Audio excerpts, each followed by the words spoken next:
नमस्कार। The news now के let's talk के आज के अंक में आप सभी का एक बार फिर स्वागत करते हैं। और आज लेट्स टॉक में हम बात करने वाले हैं एजुकेशन सेक्टर की। एजुकेशन सेक्टर से एक बहुत बड़ी खबर आई जिसके बारे में आपसे साझा करेंगे मेरे सहयोगी रजत वोरा जी। जिस तरह से बिंदिया ने पूरी तरह से बताया कि एजुकेशन सेक्टर पर आज हम बात करेंगे। एजुकेशन सेक्टर से जुड़ा एक बड़ा अपडेट हमने एतवार को देखा कि 12वीं क्लास के बच्चों के लिए और 10वीं क्लास के बच्चों के लिए स्कूल जो है वो खोल दिए गए हैं। सरकार ने कहा है कि 50% कैपेसिटी के साथ 12वीं क्लास के वो बच्चे जो वैक्सीनेट हो चुके हैं, जिन्होंने दोनों डोज ले ली है, और स्टाफ जो वैक्सीनेट हो चुका है वो स्कूलों में आ सकते हैं। और 10th क्लास के लिए रूल ये है कि अगर वो बच्चे स्कूल आना चाहते हैं तो उनका टेस्ट होना चाहिए, RT-PCR या रैपिड एंटीजन टेस्टिंग होनी चाहिए।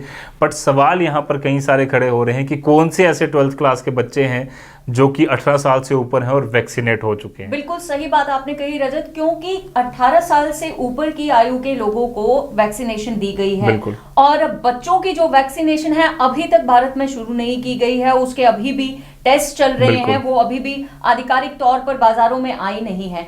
तो ऐसे में आप कैसे आंकलन लगा सकते हैं कि बच्चे जो स्कूलों की तरफ वापस मुड़ेंगे वो सुरक्षित रहेंगे? जी बिल्कुल, ये बड़ा सवाल है जिसका नतीजा यह है कि 2 दिन से हम लगातार स्कूलों में विजिट कर रहे हैं, चाहे वो प्राइवेट स्कूल हो चाहे वो गवर्नमेंट स्कूल हो। 0 अटेंडेंस है 2 दिन से, और कोई भी बच्चा जो है वो स्कूल आने के लिए बिल्कुल तैयार नहीं है। देखिए रजत, जाहिर सी बात है कि कोई भी माँ बाप बिना वैक्सीनेशन के बच्चों की जान को खतरे में डालकर उनकी पढ़ाई के लिए उनको आगे नहीं भेजेंगे, क्योंकि जहां ऑनलाइन शिक्षा से उन्हें ये भी एक आश्वासन मिल गया है कि बच्चों की शिक्षा जो है वो कहीं ना कहीं किसी हद में ही सही पर वो पूरी हो रही है। बिल्कुल। तो ऐसे माहौल में एक डर का माहौल जहां ऑलरेडी बना हुआ है, फिर ऊपर से बात की जा रही है तीसरी लहर की। तीसरी लहर के साथ अब निफा वायरस की भी बातें होनी शुरू हो गई हैं। तो ऐसे डर के माहौल में जाहिर सी बात है कि माता पिता कोई भी ऐसे नहीं होंगे जो विलिंगली एक कंसेंट देंगे अपने बच्चे को कि आप बिना वैक्सीनेशन के जाकर स्कूल में बैठिए और पढ़ाई करें। जी, साफ तौर पर जिस तरह से आपने बात की कि कंसेंट की, तो इस ऑर्डर में ये भी लिखा गया था साफ तौर पर कि जो बच्चे आना चाहते हैं, जो स्टूडेंट स्कूल आना चाहते हैं, उनके पेरेंट्स से वो कंसेंट लेकर आएँ कि वो स्कूल में रहेंगे। अगर कुछ तरह की परेशानी हो जाती है या कोरोना वायरस भी अगर उन्हें हो जाता है तो वो जिम्मेदारी पेरेंट्स की होगी। तो इस यहाँ पर साफ तौर पर ये नज़र आता है कि शायद सरकार अपना पल्ला जो है वो झाड़ रही है, और कहीं ना कहीं सारा ओनर जो है वो पेरेंट्स पर डाल दिया है कि अगर आपके बच्चे बीमार होते हैं आप देख लीजिए कि अगर आपको पढ़ाना है तो आप स्कूल भेज दीजिए, अगर आपने नहीं पढ़ाना है, अगर आपका बच्चा जो है वो घर पे ही रहे, तो आप कैसे डिसाइड करना चाहते हैं आप अपने हिसाब से देख लीजिए, हमारी जिम्मेदारी बिल्कुल नहीं है। तो जिम्मेदारी कहीं ना कहीं सिर्फ और सिर्फ पेरेंट्स की डाल दी गई है। ऐसे में रजत एक बात और सामने ये आती है कि अगर समझिए आप अपने बच्चे को भेज भी रहे हैं स्कूल, तो क्या प्रशासन ने कोई ऐसी प्रोसेसिंग की जिससे ये चेक किया जा सके कि हमारे जम्मू कश्मीर में खास तौर पर हर किसी स्कूल से मेरा मतलब ये है कि प्राइवेट सेक्टर का है, पब्लिक सेक्टर का है या गवर्नमेंट सेक्टर का है, क्या हर किसी स्कूल बिल्डिंग में SOPs का पालन हुआ है, फ्यूमिगेशन हुई है, क्या वहां पर सैनिटाइजेशन हुई और उसको चेक किसने किया है? कौन सी ऐसी टीम आपने बनाई है? एजेंसी थी जिस एजेंसी ने उनको ऑथराइज किया कि yes this school can reopen with the strength of this much of students. बिल्कुल, वो काफी बड़ा सवाल आपने रेज किया, क्योंकि अभी तक सरकार ने ऑर्डर दे दिया कि आप बच्चे जो है वो आ जाइए स्कूल में, बट कौन से बच्चे आएंगे? क्या जो बच्चे विलिंग नहीं हैं और जो टीचर्स हैं, टीचर तो एक ही है, फॉर एग्जांपल 5 टीचर्स जो हैं वो नंबर ऑफ स्टूडेंट्स को पढ़ाते हैं। अगर 4-5 बच्चे जो हैं वो स्कूल आ जाते हैं और बाकी बच्चे घर से पढ़ना चाहते हैं, तो क्या एक टाइम पर ऑफलाइन और ऑनलाइन क्लासेस ली जा सकती हैं टीचर्स द्वारा?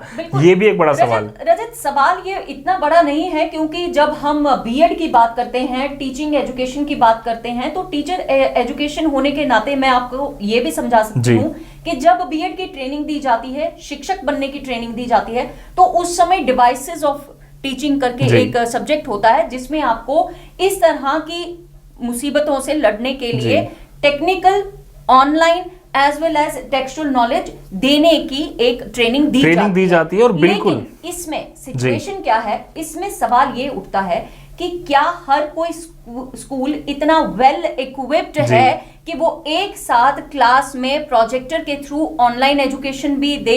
क्योंकि देखिए, आप ऑनलाइन एजुकेशन की अगर बात करते हैं, टेक्सचुअल नॉलेज के लिए आपके पास किताबें हैं, ऑनलाइन एजुकेशन के लिए एक टीचर को 10 टाइम्स अबव काम करना पड़ेगा। बिल्कुल, और वो उन्होंने किया भी है। हम मतलब उनकी काबिलियत है कि इतनी टफ सिचुएशंस में, चाहे वो दूर दराज के एरियाज हों, जैसे हमने अभी कुछ दिन पहले एक इंटरव्यू भी किया था, नेशनल अवार्ड जिनको मिला है संजीव कुमार जी, इतने दूर दराज के रियासी से इलाके से वो आते हैं और बावजूद सारी परेशानियों के उन्होंने इन सारे चैलेंजेस को एक्सेप्ट किया।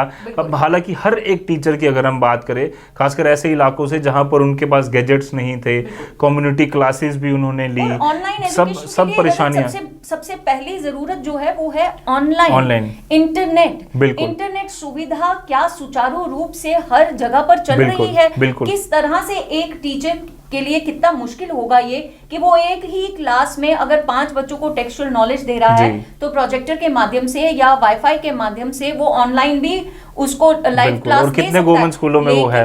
एग्जैक्टली, कितने स्कूल्स में वाईफाई की सुविधा उपलब्ध है और कितने ऐसे दूर दराज के इलाके हैं जहां पर अभी तक इंटरनेट कनेक्टिविटी मोबाइल फोन तक नहीं पहुंची हुई है। बिल्कुल नहीं है। और कई एजुकेशनल इंस्टीट्यूशन में ऐसी सुविधा पहुंचना बहुत बड़ी बात है, बहुत मुश्किल है। क्योंकि हम देखते हैं जम्मू कश्मीर के सिटी की अगर मैं बात करूं, जम्मू सिटी की, तो कई सारे स्कूल्स ऐसे हैं जहां पर बच्चों के पास मोबाइल फोन्स नहीं हैं।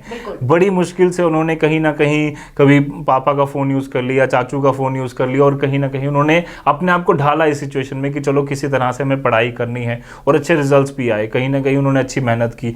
बट अब जब एकदम से शिफ्ट करने के लिए कहा जा रहा है, तो आप सिर्फ ऐसा करें कि 10th और 12th क्लास बहुत ज़्यादा इंपॉर्टेंट है, बाकी नहीं है, ऐसा भी नहीं होना चाहिए। सारी क्लासेस जो हैं वो इक्वली इंपॉर्टेंट है। बट आपको ये देखना है कि आप ऑर्डर जो निकाल रहे हैं उसके लिए आपने क्या नोडल एजेंसी, उसके पैरामीटर्स तय किए, क्या एसओपीज हैं उसकी। सिर्फ कह दिया कि Covid SOPs, but Covid SOPs के अलावा भी टीचर को काफी चीजों का ध्यान रखना पड़ेगा। बात है रजत की, आरटीपीसीआर टेस्ट की वैलिडिटी कितनी है। जी, सबसे बड़ा सवाल यही रहता है कि अगर आप बच्चों को आरटीपीसीआर टेस्ट लेने के लिए कह रहे हैं, क्या 4 दिन की वैलिडिटी से ज्यादा आरटीपीसीआर की कोई वैलिडिटी है? जी, वो भी एक बड़ा सवाल है, क्योंकि 10th क्लास के लिए कहा गया है, और अगर 12th क्लास के कोई बच्चे वैक्सीनेट नहीं है तो उन्हें टेस्ट करवा कर आना है। कितनी बार टेस्ट करवाना है?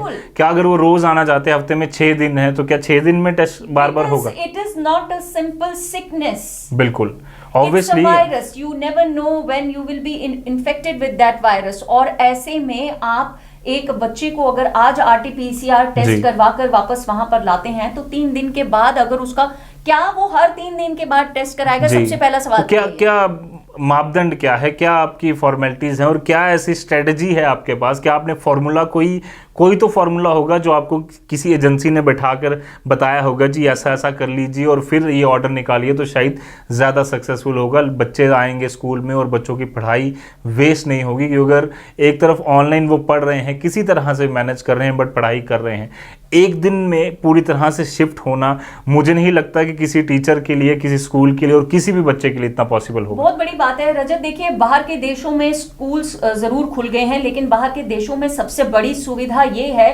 कि हर एक स्कूल के पास अपना एक प्राइमरी हेल्थ सेंटर है, और वो उस प्राइमरी हेल्थ सेंटर में हर वो सुविधा उपलब्ध करवाते हैं, हर वो सुविधा देते हैं, हर वो फैसिलिटीज देते हैं जो कि इस कोरोना पैंडेमिक के टाइम पर बच्चों के लिए खास तौर पर जरूरी है। इसीलिए उन्होंने ये बड़ा कदम उठाया। लेकिन जब हम भारत की बात करते हैं, जहां पर सुविधाओं का वैसे ही अभाव है, और अगर हम मेडिकल हेल्थ फैसिलिटीज की बात करें तो वो सारे विश्व को पता चल चुका है इस समय कि भारत की मेडिकल फैसिलिटीज किस स्तर पर हैं। खास तौर पर अगर हम रजत बात करें कि जम्मू के क्षेत्र की, और जम्मू इन पर्टिकुलर हेल्थ फैसिलिटीज में बहुत पीछे है, बहुत पीछे है। इवन की कई सारी ऐसी कंट्री, जापान की अभी हम हाल ही स्थिति देखें तो टोक्यो ओलंपिक्स हाल भले ही वहां पर हो रहा है बायो बबल के अंदर, बट जापान में ऐसी स्थिति है कि वहां पर बेड्स पूरी तरह से ऑक्यूपाइड हैं, लोगों को जगह नहीं मिल रही है। आप सोचिए, इतनी डेवलप्ड कंट्री की अगर ऐसी हालत है तो जम्मू कश्मीर की क्या होगी। आपने प्राइमरी हेल्थ सेंटर्स की बात की, यहाँ पर प्राइमरी हेल्थ सेंटर्स तो नहीं है, बट सरकार ने, अब पता नहीं किसने उनको सलाह दी, विद देयर ओन विजडम, उन्होंने एक फैसला लिया था कि सरकारी स्कूलों में भी वैक्सीनेशन ड्राइव चलाई जाएंगी, वहाँ पर टेस्टिंग साइट्स हुई।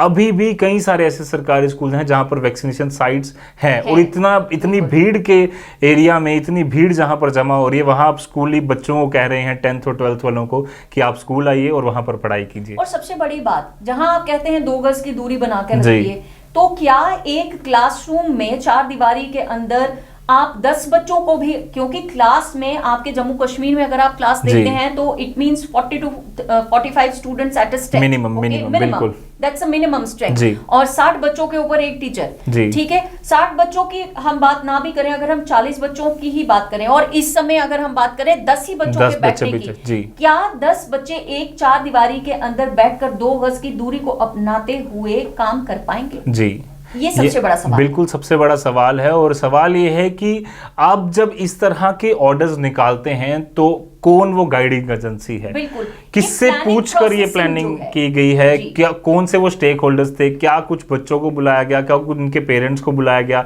क्या जो एसोसिएशंस बनी हैं, जो जैसे स्कूल्स की, प्राइवेट स्कूल्स के एसोसिएशंस हैं, गवर्नमेंट स्कूल्स कई सारे हैं, सीनियर प्रिंसिपल्स हैं, कई सारे हेल्थ एक्सपर्ट्स हैं, उन सब का क्या एक पैनल बनाया गया, उन्होंने सजेस्ट किया है आपको कि ऐसा कीजिए, या फिर एक रैंडम ऑर्डर निकाल दिया गया और कहा गया कि आप अपने हिसाब से इसको इंटरप्रेट कीजिए और करते रहिए? ऑर्डर की बात कर रहे हैं तो आम जनता का एक पक्ष ये भी है कि क्या स्कूल जाते हुए जब बच्चे रास्ते में जाएंगे, क्योंकि देखिए बच्चे जब जाएंगे तो किसी न किसी ट्रांसपोर्ट का सहारा जरूर लेंगे, तो क्या स्कूल ट्रांसपोर्ट इतना सैनिटाइज्ड है? क्योंकि आप अगर यहाँ के प्राइवेट स्कूल्स को देखेंगे तो बहुत ही ऐसे कम स्कूल्स हैं, बहुत बड़े स्कूल्स जो हैं सिर्फ उन्हीं के पास अपनी 100% ट्रांसपोर्टेशन है। जितने भी बाकी स्कूल्स हैं हमारे प्राइवेट स्कूल्स, उनके पास जो पब्लिक ट्रांसपोर्ट है यहाँ का, जम्मू कश्मीर का, वही उसी पर बच्चों को डिपेंड रहना पड़ता है। तो गवर्नमेंट स्कूल्स में भी ऐसा ही कुछ हाल। तो सैनिटाइजेशन कहाँ तक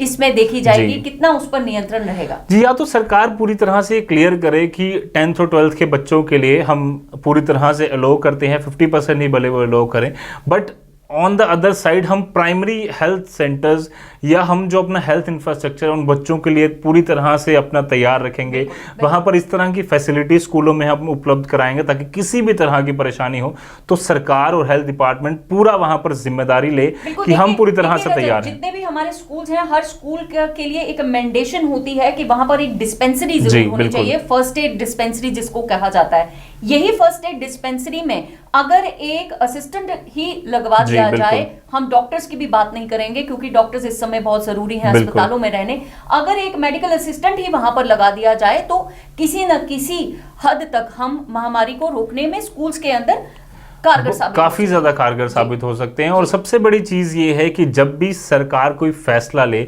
उससे पहले क्यों ना लोग, जो उसके स्टेक होल्डर्स हैं, जो बच्चे हैं, जो पेरेंट्स हैं, जो टीचर्स हैं, जो प्रिंसिपल्स हैं, जो स्कूल के मालिक हैं, गवर्नमेंट स्कूल के प्रिंसिपल्स हैं, उनसे सलाह मशवरा किया जाए, उनसे बातचीत की जाए, उन एरियाज़ के बारे में जाना जाए कि किस एरिया में ज़्यादा कोरोना के केसेस हैं, किस एरिया में कम हैं, किन किन एरियाज़ में हेल्थ फैसिलिटीज़ हमारे पास उपलब्ध हैं, किन एरियाज़ में नहीं है। उसके बाद एक पूरा ऑर्डर जो है वो तैयार किया जाए। और रजत, इसमें सबसे बड़ा जो एक स्टेप था वो शायद यही 10वीं और 12वीं के बच्चे ले सकते थे। आज सोशल मीडिया का जमाना है जहां प्रधानमंत्री से लेकर के हमारे सरकारी दफ्तरों के आला अधिकारी तक ट्वीट के माध्यम से आपको जानकारी देते हैं। अगर इसी प्लानिंग के बीच में कहीं 10th और 12th के स्टूडेंट्स को सोशल मीडिया प्लेटफॉर्म के जरिए इन्वॉल्व करके उनके सजेशंस मांगे गए होते, स्कूल, सरकारी स्कूल खास तौर पर सरकारी स्कूल के टीचर्स के सजेशंस मांगे गए होते, तो शायद इस प्लानिंग में कहीं ना कहीं कोई एक स्टेबिलिटी बिल्कुल आती है। और ऐसा लगता है कि नहीं, सरकार ने कॉमन मासेस को भी जो है वो पूरी तरह से इन्वॉल्व किया है और एक पूरा एसओपी तैयार होता है, एक स्ट्रेटजी तैयार होती है, एक प्लान तैयार होता है कि ऐसे ऐसे अगर हम करेंगे, इसमें से ये लूप होल निकलता है तो ये चीज ठीक की जाएगी। इन सारी चीजों पर अगर सरकार काम नहीं करेगी तो मुझे लगता है कि ऑर्डर निकाल देने से और लोगों को कह देने से, बच्चों को कह देने से कि आप आ जाइए, मुझे नहीं लगता कि वो प्लान कभी भी इनका सक्सेसफुल होगा। जिसका जो रिजल्ट है वो हमें आज देखने को मिल रहा है, कोई भी बच्चा स्कूलों में नहीं आ रहा। बिल्कुल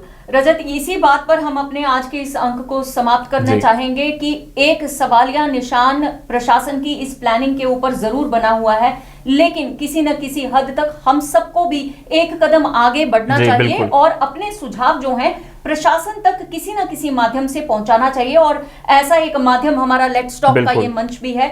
आप सभी से गुजारिश कि आप अपने सुझाव इस लेट्स टॉक के टॉपिक्स के लिए जरूर हम तक साझा करें और हमारे साथ बने रहें TNN वेब पर और देखते रहें द न्यूज नाउ का लेट्स टॉक। मुझे और रजत को दीजिए इजाजत। जय हिंद।